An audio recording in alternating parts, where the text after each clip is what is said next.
autotund. See on saade sulle, kui sul pole päris ükskõik, millise autoga sa sõidad. Tere head kuulajad, käes on 21. veebruar, kui jälle alustab autotunni saade. Tänases saates on meil 3 kõnelejat. Istume kolmekesi, mina olen saatejuht Hans Lõugas. Tarmo Tähepõld on teine saatejuht ja meil on külas autolehest Tõnu Korrol, kellega me räägime pikemalt teises saate pooles väga suurtest summadest ja väga haruldastest asjadest, millel on 4 ratast all. Aga saate esimeses pooles räägime uudiseid ja räägime uuest Ford Focuse sportlikumast mudelist. Ja siis Eestis on jääde avatud ja siis jälle ei ole. Ja siis jälle on. Alfa Romeolt on tulemas uudiseid linnamaasturite sellest väiksemast segmendist. Ja Audi juba päriselt hakkab juhil õpetama, kuidas punaseid fooritulesid vältida. Ja Volkswagen Grupp müüb Eestis jällegi gaasiautosid. Sellised on uudised teises saate poolest siis auctionist pikemalt. No nii, alustame siis Fordi uudistega. Ford Focus rahvaautost, kes ei tahaks natukene kiiremini sõita. Siis uuest Focusest on siis uus ST variant. Vist täitsa väljas või? Ei, ta ei ole, ta on nüüd avalikustati andmed. Selles mõttes, jah, et mitte leke, aga vähemalt on nüüd teada kindlalt. Ametlikult tuleb andmed. Et kui seni on inimesed vaadanud Fordi hinnakirja, siis seal on see ST sõna olemas, aga see on ST Line, seda on see, et ta näeb välja nagu ST. See on see petekas ST. Väga ilus näeb välja selles mõttes, et kui sulle kiire sõit ei meeldi või sa seda lausa kardad, siis on ST Line parim valik. Aga nüüd siis on päriselt ST, mis on eriline, neid kiireid luukpärasid tuleb ju kõigil, aga Ford on läinud selles mõttes huvitavad teed, et kui siin mõni tuntud tegija, näiteks Peugeot, teeb oma selles klassis kiiret luukpäraseks 1,6 liitrise mootoriga. Et üldiselt minnakse aina väiksemaks. Fiesta ST on 1,3. Fiesta ST on see 3-silindriline mootor, mis oli vist 1,5 liitrit või? 1,5, siis Focuse puhul on võetud suund ülespoole. Ja kasutusele saagi öelda vana tehnoloogia, aga et 2,3 liitrine.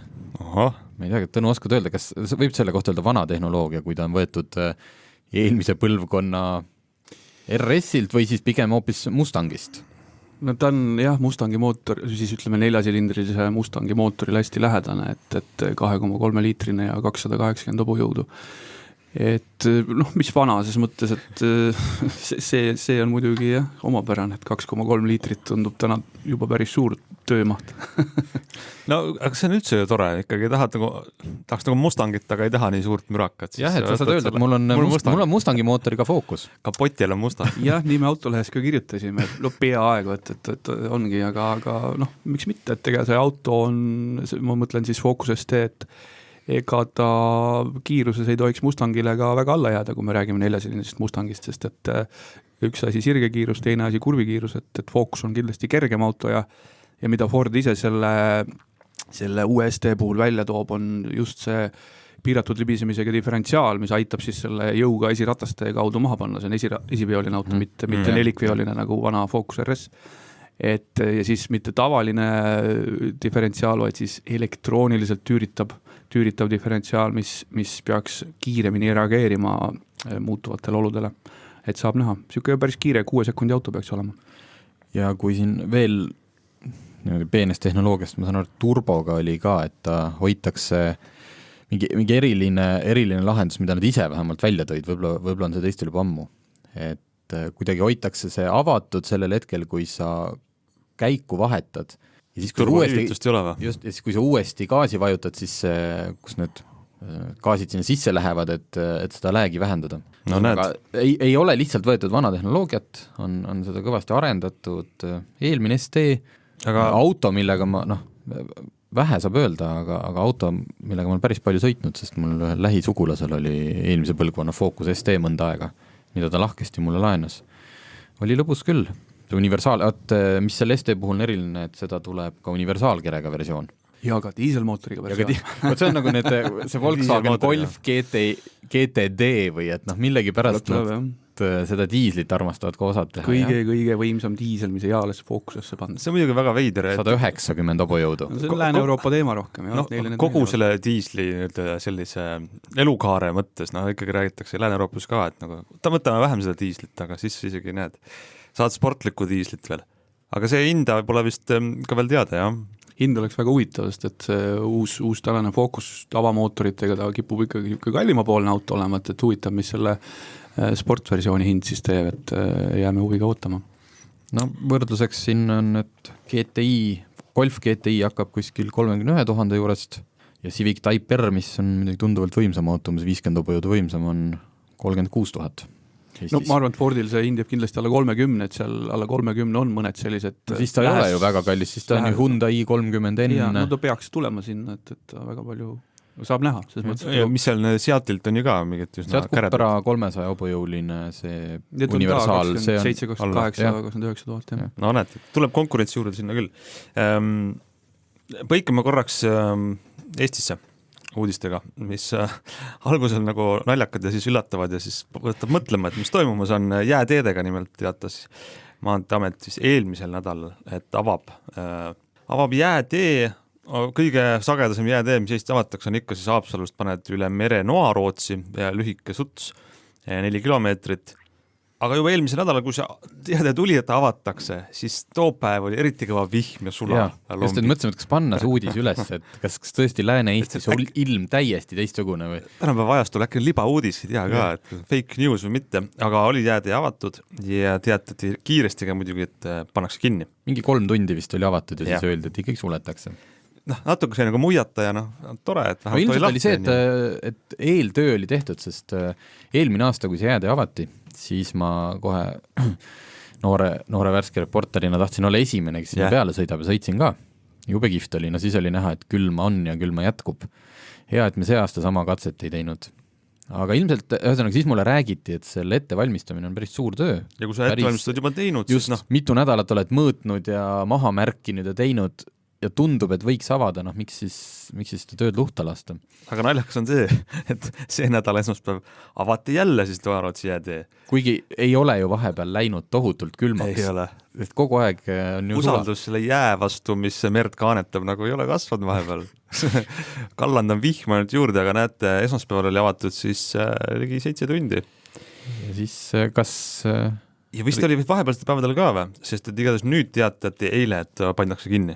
Lõplikult? Ei, ajutiselt. Aga kaua see ajutine on, kas paar päeva, paar tundi või 12 kuud, ei tea.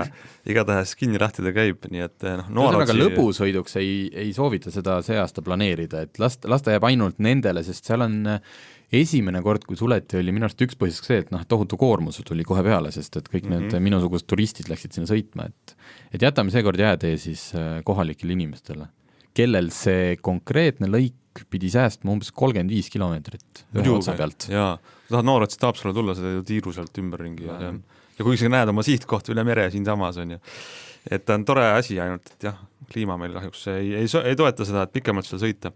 Pöörame siis korraks tagasi pilgu veel sinna, et millega sõita? Jah, uudismudelitesse. Selle ma panin sisse siia sellepärast, et ma saaks öelda, nagu Top Gearis oli alati, James Mail oli jäetud see rubriik, kus, et great news, uus Dacia on väljas. ja. Siis me teeme siin hästi lühikese selle, et Genfi autonäitusel sahistatakse, et võib-olla näidatakse Alfa väiksemat linnamaasturit. Kuigi me kõik loodame, et näidatakse lõpuks Giulia Coupeed. Kunagi sahistati, et tuleb hoopis suurem maastur, siis nüüd on kuskilt täna hommikul nägin välja imbunud, et võib-olla see on hoopis väiksem linnamaastur ja see on seotud sellega, et tuleb ka uus Jeep Compass, mille põhjale nad kõik ehitatakse, sest sama grupp. Ja ega selle auto kohta rohkem ei olegi öelda, aga ma sain selle James Mailiku karjatuse ära teha.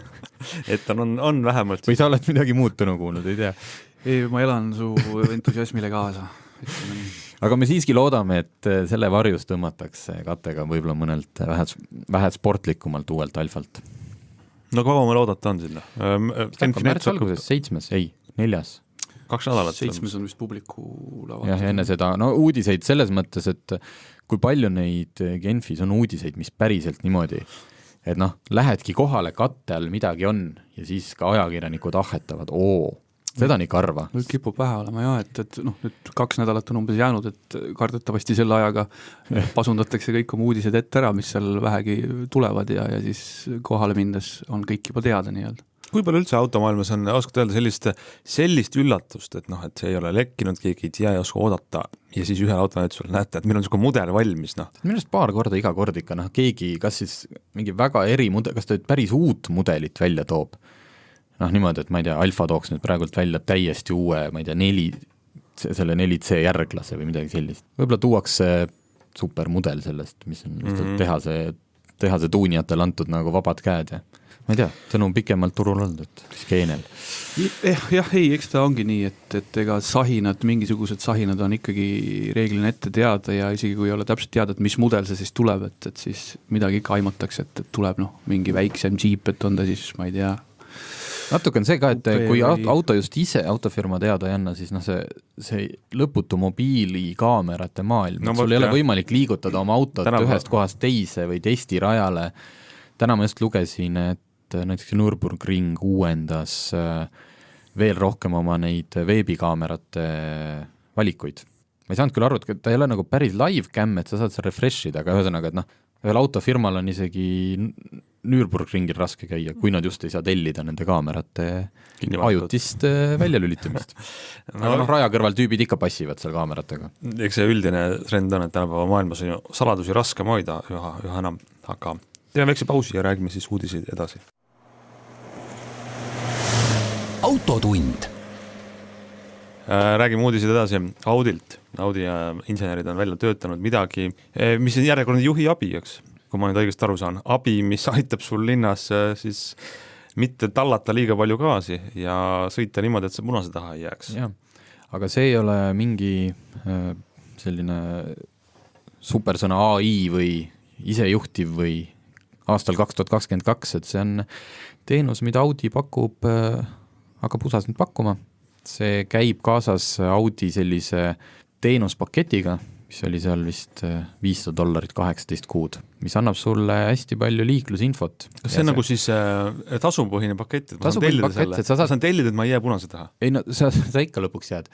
See toimib, hetkel on sinna sisestatud 4700 ristmikku, mis on Audi süsteemis sees eri linnades ja ta teab sealsete fooritsüklite pikkusi ja vist hetkel põlevat tuld ja ta oskab sul nagu seda sõidukiirust, vist seda püsikiirushoidjat sättida niimoodi, et sa ei peaks jääma punase tule all seisma ja ootama. Loomulikult, kohe on seal ära öeldud, see ei tähenda seda, et ta sul vahepeal näiteks 50 alas siis vajutab 65 peale, et läbi liipsata. Ta ikkagi optimeerib seda allpool, seda lubatud sõidukiirust, aga jah, et ega ta ilmselt ei luba ühte garantiid anda selle kohta, et kui seal on nagu teised liiklejad ees. Ja, lihtsalt, et see on nagu üks selline lisa, et see on, Tallinnas on meil selle analoogvariant, et seal Vabaduse puieste alguses on kirjas, et 48 kilomeetrit tunnis tähendab sulle rohelist lainet. Tõnu, sina sõidad seda, sellepärast ma ka selle uudise lisasin, et kuidas see, ma olen see ka aeg-ajalt sõidan ja tihti ma satun rohelisse lainesse ka, väga mõnus on, ma olen tõesti suutnud nagu sõita peaaegu sealt Järvekeskusest kuni laagrini välja. Aga mis on 48 kilomeetrit tunnis? Nagu... See oli juba paar aastat tagasi, eks ole, kui see 48 pandi sinna, et minu arust on sina oled välja töötanud mingi süsteemi? Ei, mina tahaks seda öelda, et minu arust see roheline laine rikuti seal ära nagu teatud fooridega mängimisega, et seal mingitel fooridel on just seal Pääskülakandis on mingid eesõigused ja roheline laine kui selline, ta ei toimi nii hästi, kui ta toimis siis, kui see uus süsteem siis juurutati. Et võib trehvata, aga seal ikka jääd toppama mingite punastega. Ja minu sõit oli jah, et seal kiirus ei õhtusel ajal ja ilmselt ma võisin ka vahepeal sõita 58-ga, et sellest püsida. Aga... kohutav. Aga mina ka harva sõidan seal, või mitte igapäevaselt, aga seal on ikkagi see tihti, et tihedas päevaliikluses on see, et keegi tahab sust mööduda ja jõuda võimalikult kiiresti sinna, kus veel on punane, siis pidurdab, siis jõuab laine talle järgi, siis ta hakkab kiirendama ja tekib see jõnks ikkagi on. et see töötab siis, kui kõik kogu punt sõidab 48 või 50. jah, seal on nagu, mõnedel on raskusi arusaamisega, et punane tähendab punast ja kui ta on sust 200 meetri kaugusel, ta on ikkagi punane. Pole mõtet tormata sinna. No vot, Audi siis ühesõnaga küsib meilt raha, et paremini meid distsiplineerida jälgima seda, et jah, see on ikkagi seotud siin kütuse aja kokkuhoiuga, et sinna hakkab funktsioone lisanduma sellesse teenusesse, et see ei ole nüüd, et sa $500 eest saad ainult seda punaste tulede infot. Ei no see mitmes mõttes tegelikult väga põnev uudis. Esiteks selle kohta näitab, kuidas autofirmad otsivad uusi rahavooge. Mitte, et see ei müü maha ja vaid leasing ja hooldus ainult, vaid ka siis müüd lisateenust, on ju. Praegu müüks andmesidet ja mingi connectivity pakke, aga siis on nüüd, et lausa selline linna on ju liiklus. Siis teine asi see, et nad ikkagi suudavad juba integreeruda nende linna infosüsteemidega ja fooridest saada andmed. Et ma ei tea, kas Eestis oleks üldse võimekus seda teha, on ju, vaevalt. Aga ma ei tea, e-riik, kui üldse kuskil mingit võimekust on, Hans, siis peaks see ju meie riigis olema. No ei tea, ma skeptik mõnes mõttes. Sa oled liiga palju selles maailmas sees olnud. Liiga palju kuulnud juba. Aga põnev uudis. Jah, huvitavad statistikat siia selle sama uudise lõpust, et millega Audi seda müüb, on siis see, et see on muidugi keskmine statistika, et iga ameeriklane veedab aastas 300 tundi punase tule taga. Siin ei ole mõeldud võib-olla lihtsalt ummikut, vaid see hetk, kui sa seisad, mis on siis 12,5 päeva. Päris palju. Seisad punase tule all. Väga palju. Räägime korraks veel Eesti autoturu uudiseid. Nimelt tuleb taas müüki, või juba tulid Volkswageni kontsernist siis CNG mootoriga ehk surumaagaasiga autod. Ja juba tsiteerin uudist, mis pärineb siis reedest 15. veebruarist, et alates sellest päevast võetakse jälle vastu tellimusi CNG masinatele, millest siis need mudelid reaalselt on siis Golfid, Golf ja Golf variant. Kus sa said midagi täpselt minust aru, et on seal need Škodad ka tagasi või? Kõnealune uudis oli ikkagi Volkswageni ja konkreetselt Golfi kohta ja et mitte, et nad on juba müügis ja kohal, vaid et saab tellida. Mis tähendab siis seda, et nad ilmselt lähikuudel jõuavad. Kaua see katkestus meil käis? Siin oli sügisel. Eelmine märts oli see. Eelmine märts tuli see uudis, et nad lõpetavad. Siis oli muidugi osteti, ma sain aru ladu et siis neid sai veel mõnda aega, et laoautosid sai müüa. Lihtsalt juurde ei toodetud. Ja praegune seis on ka siis see, et autod tulevad tagasi müüki, mitte siis päris täpselt samad autod, vaid natuke võimsama mootoriga ja automaatkäigukastiga hästi varustatud variandid, aga mille pärast see katkestus oli see võimetus siis kontrollida neid autosid nii nagu tootja ette näeb tehnoülevaatustel, seda oskust ei ole veel endiselt, et seda Majandusministeerium üritab tekitada järgmise aasta lõpuks vist olukorra, et see võimekus on olemas tehnoülevaatuspunktides, ehk et siis need täna uuena müüdavad autod, nad varem ei jõua tehnoülevaatusele kui siis umbes 2 aasta pärast. Et selleks ajaks siis arvatakse, et on süsteem korras ja tehnoülevaatajad oskavad siis neid CNG-paake, balloone niimoodi kontrollida, et ei oleks siin enam juhuseid, kuidas nad õhku lendavad. Ma vaatan, et Škoda mudeli loetelus on praegu CNG igats olemas. Ma ei tea, kas ma reaalselt oma rahapakiga selle sealt ka kätte saan, aga siin kirjast on. Aga see tehnoülevaatuse probleem, millest üldse see katkes, ma ei ole kindel, kui tõsine see ikkagi oli. Ja kui ma olen nüüd ostnud auto eelmise aasta veebruaris või üle-eelmise aasta veebruaris uue auto ja ma pean see aasta minema ülevaatusele, ehk siis kui nüüd uskuda neid tõelisi põhjendusi, miks nad müügilt ära läksid, siis ma võiksin sõita ohtliku autoga või? Kuna tehnoülevaatus ei oska seda. Ei, see ei tähenda otseselt seda, et ohtlik on, need plahvatusjuhtumid olid väga üksikud. Need olid väga üksikud, aga lihtsalt, et kuna on ette nähtud, et gaasiautosid kontrollitakse tehnoülevaatuse mõttes täiendavalt võrreldes siis tavaliste bensiini või diiselautodega, siis kuna seda ettekirjutust ei suudetud täita, siis tuli ka see katkestus müügis. Loodame, et siis saadakse see tööle ja gaasiautode turg hakkab minema. Mulle väga meeldivad gaasiautod, ma olin nii lähedal, ma näitan siin kuulajatele uksekarva võrra 1 sentimeetri, et osta isegi gaasiautod. Aga? Ei ostnud. Aga kus see siis, kas lihtsalt, et elekter tundus ägedam? jah, asjaolude kokkulangemisel, aga ei. Gaasiautodel ei olnud seda Elmo või seda toetust, seda kvooditoetust, jah? Ei mäleta, ei ole ju toetust olnud ka, jah, aga sellise nagu praktilise autona, mis mitte kuidagi nagu eriline ei ole või ütleme, otsid sellist praktilist pereautot, siis mina vist käisin sõitmas seal CNG Octaviaga vist oli, tundus hästi selline mõistlik kompromiss kõige vahel, et sa ei kaota eriti midagi ja võidad natukene midagi, kütusekulud ja asjad.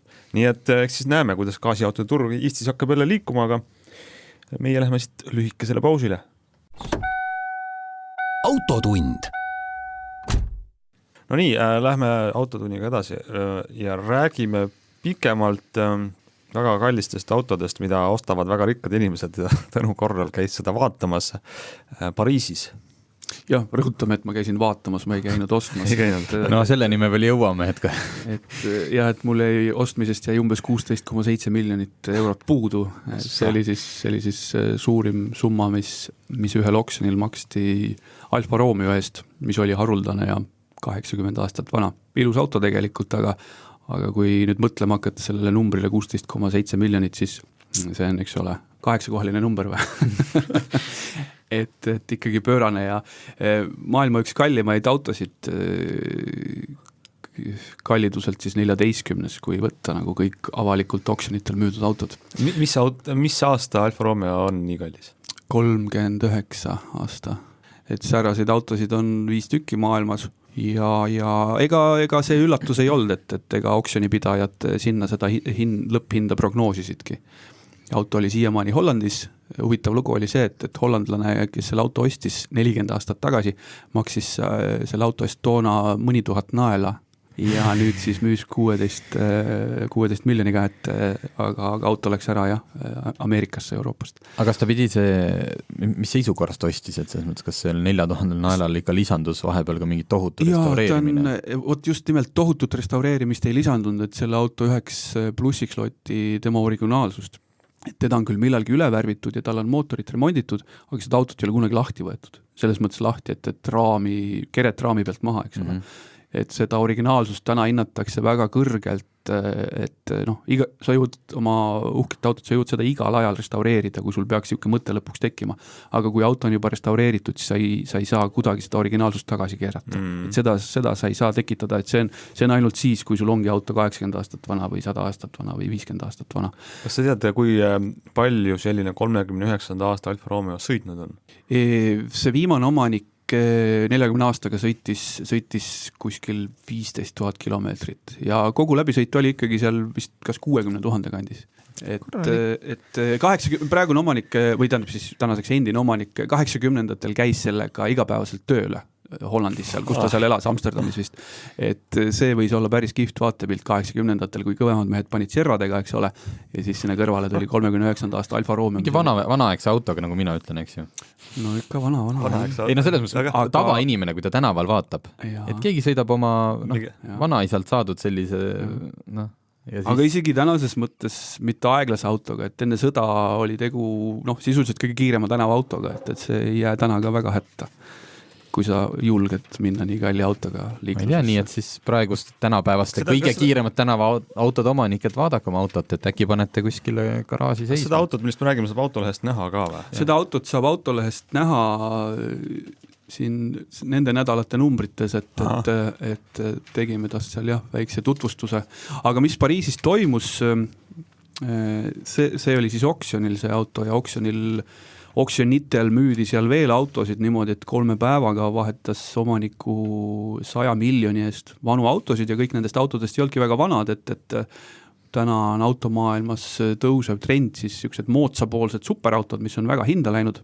Me räägime siin autodest nagu Ferrari F40 või Ferrari F50 või Lamborghini Diablo või Bugatti EB110 või ja siin viimaste kümnendite Porsched, et nende autode eest, eriti kui tegu on veel erimudeliga või väga väikse läbisõiduga autoga, makstakse ka juba miljoneid ehk et oli seal vaatamist ka nendele, keda need vanad ja kodarratastega autod nii väga ei huvita. Aga mis olid mis see nagu alumine otsa, hinna otsa? Sa mõtled, et kas oleks sammas peale? Ei, ma mõtlen, et kas oli mingi hetk vaja sul ikkagi niimoodi käe peal istuda, et ei mis sest majast ikka omada, et tegelikult ostaks selle auto ära?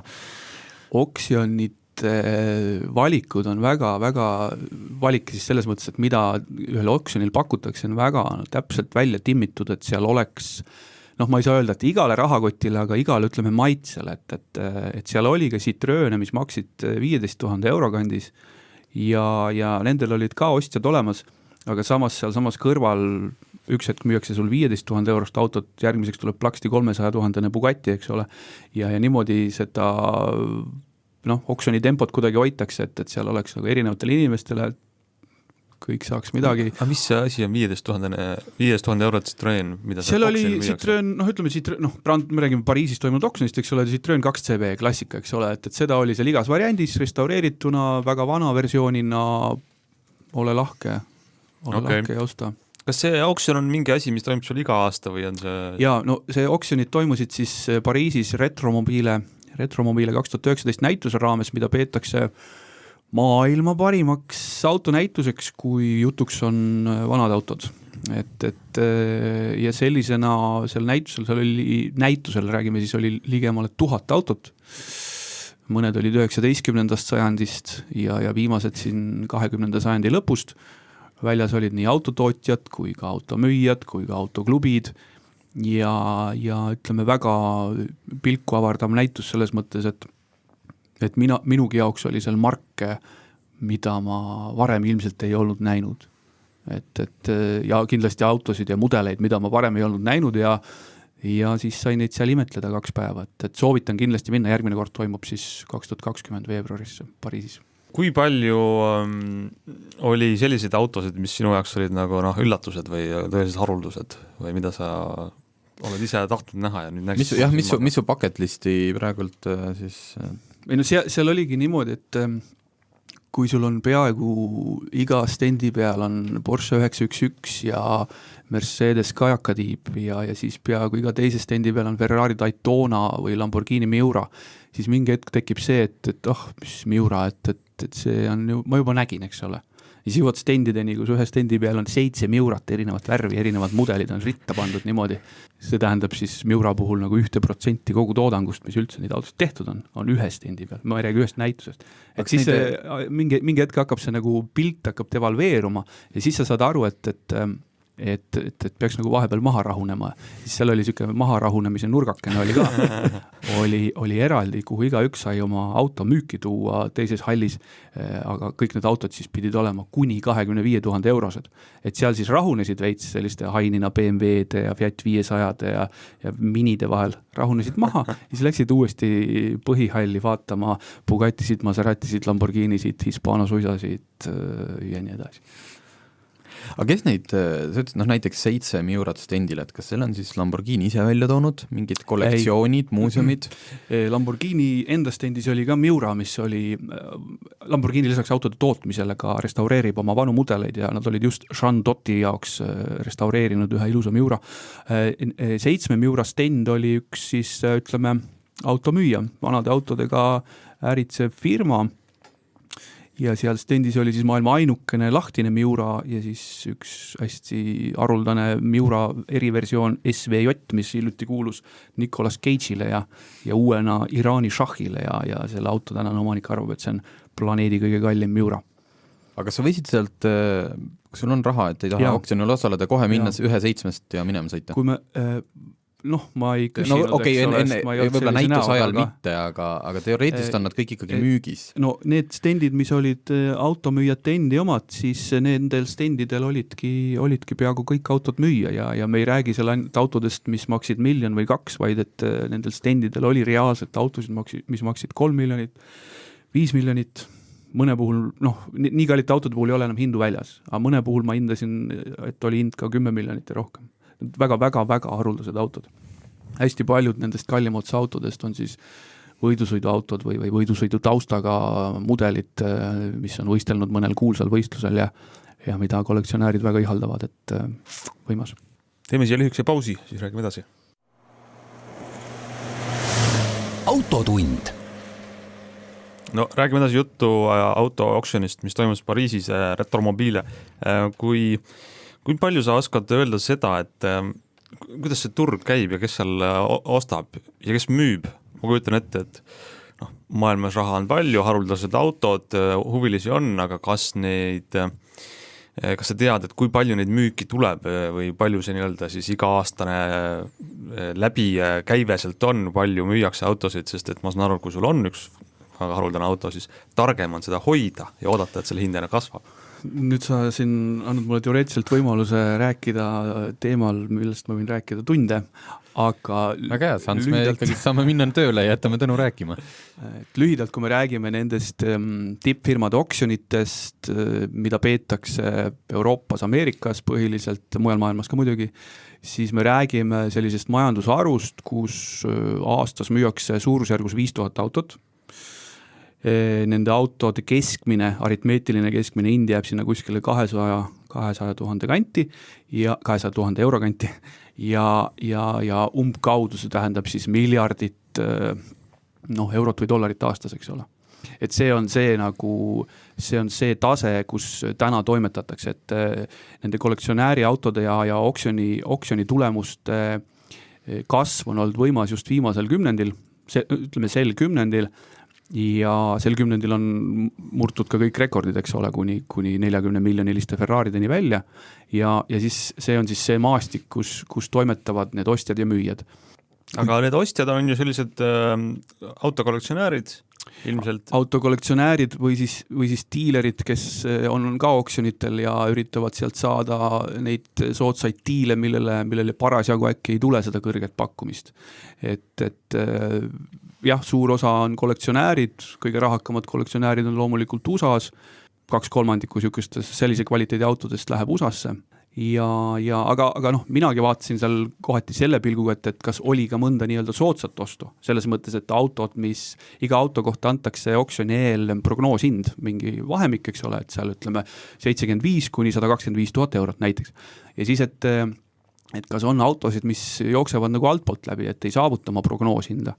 Ja kui niimoodi hakata vaatama, siis igalt oksjonilt tegelikult leiab selliseid pärle, mida absoluutvõtmes võiks võtta nagu soodsat ostu, et näiteks ma toon Lamborghini Gallardo, paljud teavad ilmselt superauto, aga siis ringraja versioon, mis müüdi 46 000 euroga. Et ma panin kiiresti veebi, ma ei leidnud mitte kuskilt seda autot nii odavalt, eks ole, aga Pariisis seal oksjonil oli täitsa reaalne võimalus, et palun Gallardo 46 000 euroga, sama raha eest saab Škoda Kodiaki, eks ole, kui uudest autodest rääkida. Et ma nagu ei mõtleks väga pikalt, kumba valida. Ja kui endal sõidurõõmu peale selle võib-olla võimalus ka suuremalt, siis kallimine ka maha müüa, on ju. Aga ma tahtsin just veel nendest inimestest seal koha peal, et milline see õhkkond on, et kas seal ongi siis on nagu VIP-sektsioon, kus on need mehed, need tüübid, kes pakuvad 10 milli ja siis on see teine sektsioon, kus saab esiteks on, kui me räägime sellest oksjonist, kus 16 miljonine Alfa Romeo maha müüdi, siis see oli selline, selles mõttes tohutu suur oksjon, et seal oli pealtvaatajaid võib-olla 2-3 tuhande ringis.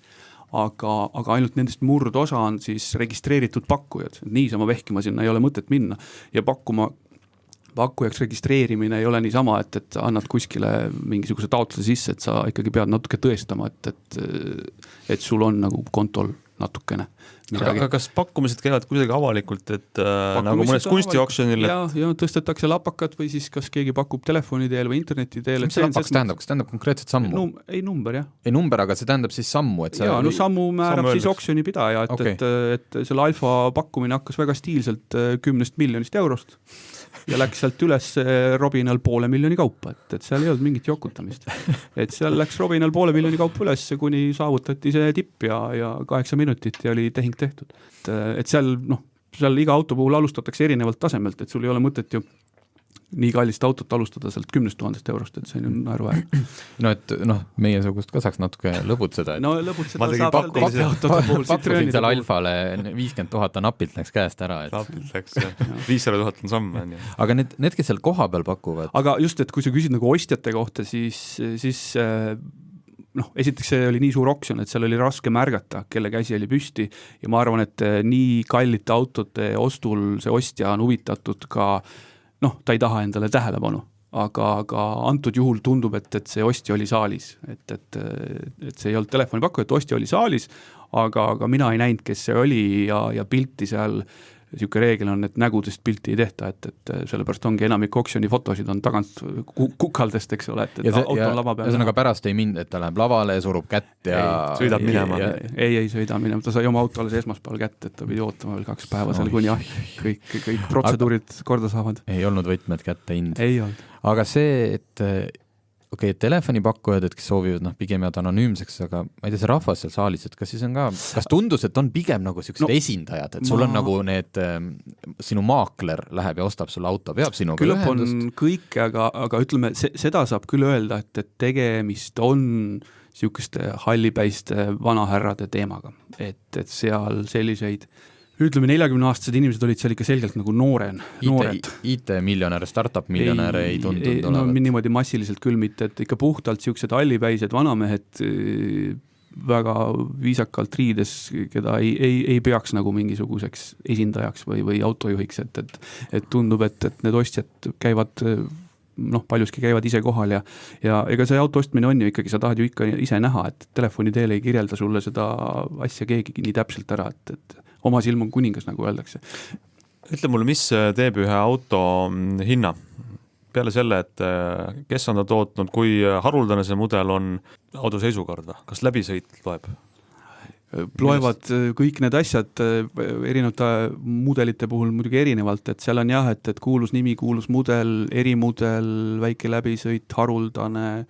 Kui me räägime võidusõiduautodest, siis mõni gift story, mis sinna juurde käib, eks ole, kui sul on selle autoga 80 aastat tagasi sõitis mõni kuulus võidusõit ja siis see paneb kohe plaksti hinda juurde. Moodsamate autode puhul siin need Bugatid ja Ferrarid, mis olid, kui seal on erakordne läbisõit, et 30 aastat vana Bugatti läbisõit 900 kilomeetrit, see maksab. Ja selline auto ostetaksegi siis sellisena ja ilmselt pannakse kuskile muuseumisse, et see auto ilmselt ei näegi oma 1000 kilomeetrit. Et paraku sellest niimoodi vaadates on see natuke kurb, kui superauto pannakse kuskile muuseumisse seisma, see on nagu vangistus, eks ole. Aga see raha räägib, et kui see auto läbisõit läheks 4-kohaliseks, siis ta hind võib-olla ei oleks enam nii siis oleks ta teiste samasuguste seas, mida on turul nagu mitu, eks ole. Antud juhul oli see ilmselt siis selle Bugatti mudeli puhul maailma kõige väiksema läbisõiduga eksemplar. Ma vaatan ka värskes autolehes, kui on see eelmise nädala omas, see on värske autoleht tänane, kui ta siis 20. veebruaril käite putkast läbi või poest. Täna on 20. veebruar. On ka või? Jah, saate alguses oli ka loodetavasti nii kaua käinud. Siin on pilt ühest kullatud Citroeni see on üks ideeauto. Ideeauto, ma just mõtlengi, et näiteks selline, mis on ideeauto ja küllalt on väga ainulaadne mudel, et kas see on pigem nagu selline asi, mis on väärtuslik või mitte nii väga, et ta on ainulaadne, ta on kellegi, ma saan aru, kunstniku või autodisaineri looming, aga ta ei ole, ütleme, et üks väga hästi hoitud mingisugusest seeriast. See konkreetne on jah üks Bertone loodud ideeautoga. Ideeautodega, kui me räägime üldiselt, siis ideeautodega on niimoodi, et ideeautod ei kipu olema väga hinnas. Et loomulikult nad maksavad tavamõistes suuri summasid, aga kui on tegu ideeautoga, mis ei viinud mitte kuhugi, siis ta on nagu ummiktee, mida hinnatakse, aga teatud piirini. Et pigem on hinnas mingid prototüübid, millest sai midagi. Et need autod on väga hinnas, mis näitavad siis selle inseneri mõtte arengut, et prototüüp oli selline, hiljem seeriamudel tehti natuke teistsugune, aga see prototüüp on haruldasem, et võib-olla ainuke maailmas, eks ole. Et see on, aga ideeautot, millest ei saanudki midagi, et need pigem ei ole väga teema.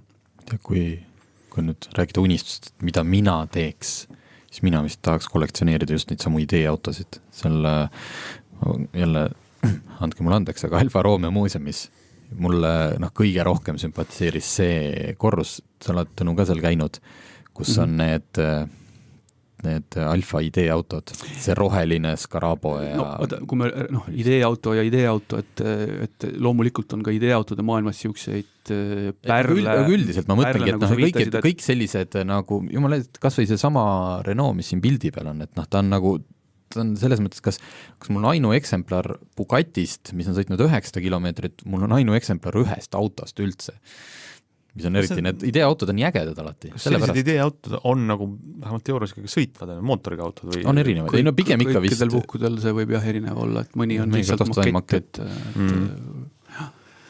no vot, selline ülevaade meil siis viisidest, kuidas osta autot, et ei pea alati Eestist salongist ostma auto nagu naabrimehel, saab ka erilisemaid autosid. Eeldus on, et siis on natukene kapitali, natukene teadmisi ka, et mis siis on hea ja mis ei ole. Et kaua sa oled selle valdkonnaga tegelenud, et uurinud ja autooksjonitele silma peale hoidnud? No kui keegi tahab minna oksjonilt autot ostma, siis ma soovitaks kõigepealt nagu rääkida sinuga. Jaa, muidugi võib seda ka, aga lihtsalt soovitaks nagu aasta-paar nagu asjal teemal pilku peal hoida veebi kaudu. Paljudest suurtest oksjonitest on live veebiülekanded.